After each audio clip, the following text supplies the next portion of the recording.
ओम नमो भगवते वासुदेवाय। भगवान श्री विष्णु को हम प्रणाम करते हैं और आप सभी भक्तों का इस चैनल पर एक बार फिर स्वागत करते हैं। आज के वीडियो में आप सुनेंगे अपरा एकादशी व्रत की पूजा विधि, शुभ मुहूर्त व उससे जुड़ी हुई एक पौराणिक व प्रचलित कहानी। जो भी भक्त एकादशी का व्रत करते हैं उन्हें आज के दिन अपरा एकादशी की कथा अवश्य सुननी चाहिए। सुनने मात्र से ही प्राणी के सभी प्रकार के पाप नष्ट हो जाते हैं और भगवान श्री हरि विष्णु के साथ माता लक्ष्मी की कृपा भी प्राप्त होती है। अपरा एकादशी 2 जून 2024 सुबह 5:04 पर इसका प्रारंभ होगा और इसका समापन 3 जून 2024 की रात 2:41 पर है। उदया तिथि के अनुसार इस साल अपरा एकादशी का व्रत 2 जून को ही रखा जाएगा। अपरा एकादशी का व्रत शुभ फलों से भरा है। माना जाता है कि इस व्रत को रखने से पहले यानी दशमी के दिन शाम में सूर्यास्त के बाद से ही व्यक्ति को भोजन नहीं करना चाहिए। फिर एकादशी के दिन सुबह स्नान के बाद विष्णु जी की विधि अनुसार पूजा करनी चाहिए। इस दौरान पूजा में तुलसी पत्ता, श्रीखंड, चंदन, गंगाजल और मौसमी फलों का प्रसाद भगवान को अर्पित करना चाहिए। व्रत रखने वाले लोग पूरे दिन अन्न का सेवन नहीं करें। यदि जरूरत पड़े तो फलाहार ले सकते हैं। अपरा एकादशी की शाम को विष्णु की आराधना करें और विष्णु सहस्त्र नाम का पाठ करना चाहिए। इससे भगवान श्री हरि विष्णु की कृपा प्राप्त होती है और माता लक्ष्मी प्रसन्न होकर भक्तों पर अपना आशीर्वाद बनाए रखती है। एक बार युधिष्ठिर कहने लगे, हे भगवान, ज्येष्ठ कृष्ण एकादशी का क्या नाम है और उसका महात्म्य क्या है, सो कृपा कर कहिए। भगवान श्री कृष्ण कहने लगे, हे राजन, ये एकादशी अचला तथा अपरा 2 नामों से जानी जाती है। पुराणों के अनुसार ज्येष्ठ कृष्ण पक्ष की एकादशी अपरा एकादशी है, क्योंकि यह अपार धन देने वाली है। जो मनुष्य इस व्रत को करते हैं वे संसार में प्रसिद्धि को पाते हैं।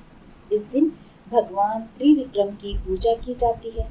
अपरा एकादशी के व्रत के प्रभाव से ब्रह्म हत्या, भूत योनि, दूसरे की निंदा आदि से सब पाप भी दूर हो जाते हैं। इस व्रत के करने से पर स्त्री गमन, झूठी गवाही देना, झूठ बोलना, झूठे शास्त्र पढ़ना या बनाना, झूठा ज्योतिष बनना तथा झूठा वैद्य बनना आदि सब पाप नष्ट हो जाते हैं। जो क्षत्रिय युद्ध से भाग जाए वे नरकगामी होते हैं, परंतु अपरा एकादशी का व्रत करने से वे भी स्वर्ग को प्राप्त होते हैं। जो शिष्य गुरु से शिक्षा ग्रहण करते हैं फिर उनकी निंदा करते हैं वे अवश्य नरक में पड़ते हैं, मगर अपरा एकादशी का व्रत करने से वे भी इस पाप से मुक्त हो जाते हैं। जो फल तीनों पुष्कर में कार्तिक पूर्णिमा को स्नान करने से या गंगा तट पर पितरों का पिंडदान करने से प्राप्त होता है, वही अपरा एकादशी व्रत करने से प्राप्त होता है।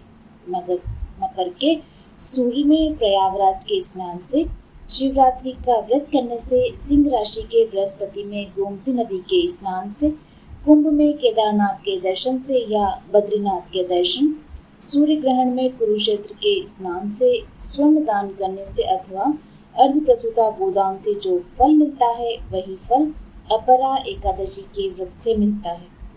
यह व्रत पाप रूपी वृक्ष को काटने के लिए कुल्हाड़ी के समान है। पाप रूपी ईंधन को जलाने के लिए अग्नि, पाप रूपी अंधकार को मिटाने के लिए सूर्य के समान, मृगों को मारने के लिए सिंह के समान, अतः मनुष्य को पापों से डरते हुए इस व्रत को अवश्य करना चाहिए। अपरा एकादशी का व्रत तथा भगवान का पूजन करने से मनुष्य सब पापों से छूटकर विष्णु लोक को जाता है। इसकी प्रचलित कथा के अनुसार प्राचीन काल में महीध्वज नामक एक धर्मात्मा राजा था। उसका छोटा भाई वज्रध्वज बड़ा ही क्रूर, अधर्मी तथा अन्यायी था। वह अपने बड़े भाई से द्वेष रखता था। उस पापी ने एक दिन रात्रि में अपने बड़े भाई की हत्या करके उसकी देह को एक जंगली पीपल के नीचे दबा दिया। इस अकाल मृत्यु से राजा प्रेत आत्मा के रूप में उसी पीपल पर रहने लगा और अनेक उत्पात करने लगा। एक दिन अचानक धौम्य नामक ऋषि उधर से गुजरे और उन्होंने प्रेत को देखा और तपोबल से उसके अतीत को जान लिया। अपने तपोबल से प्रेत उत्पात का कारण समझा। ऋषि ने प्रसन्न होकर उस प्रेत को पीपल के पेड़ से उतारा तथा परलोक विद्या का उपदेश दिया। दयालु ऋषि ने राजा की प्रेत योनि से मुक्ति की और स्वयं ही अपरा यानी अचला एकादशी का व्रत किया और उसे अगति से छुड़ाने का उसका पुण्य प्रेत को अर्पित कर दिया। इस पुण्य के प्रभाव से राजा की प्रेत योनि से मुक्ति हो गई और वह ऋषि को धन्यवाद देता हुआ दिव्य देह धारण कर पुष्पक विमान में बैठकर स्वर्ग को चला गया। हे राजन, ये अपरा एकादशी की कथा मैंने लोकहित के लिए कही। इसे पढ़ने और सुनने से मनुष्य के सब पाप से उसे मुक्ति मिलती है। उम्मीद है आपको यह कहानी पसंद आई होगी। इसी तरह की अन्य कहानियाँ सुनने के लिए आप हमारे चैनल से जुड़े रहिए। आपने हमारे चैनल को इतना स्नेह व सहयोग दिया, उसके लिए हृदय से आप सभी का आभार व्यक्त करती हूँ। भगवान श्री हरि विष्णु माता लक्ष्मी की कृपा सदैव आपके परिवार पर बनी रहे। आपका प्रत्येक दिन मंगलमय हो। धन्यवाद।